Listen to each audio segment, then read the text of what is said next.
بسم الله الرحمن الرحيم. அளவற்ற அருளாளனும் நிகரற்ற அன்புடையவனுமாகிய அல்லாஹுவின் பெயரால்.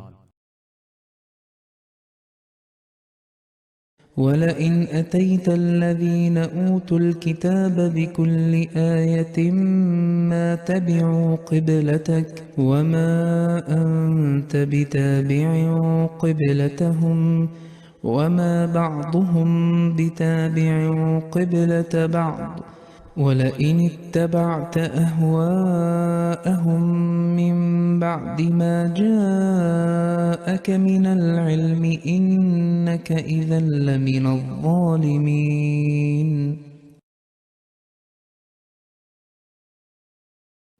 வேதம் கொடுக்கப்பட்டோரிடம் அத்தனை சான்றுகளையும் முகம்மதே நீர் கொண்டு வந்தாலும் அவர்கள் உமது கிப்லாவை பின்பற்ற மாட்டார்கள். நீர் அவர்களின் கிப்லாவை பின்பற்றுபவராக இல்லை. அவர்களிடையே ஒருவர் மற்றவரின் கிப்லாவை பின்பற்றுபவராக இல்லை. உமக்கு விளக்கம் வந்த பின் அவர்களின் மனோ இச்சையை நீர் பின்பற்றினால் நீர் அநீதி இழைத்தவராவீர்.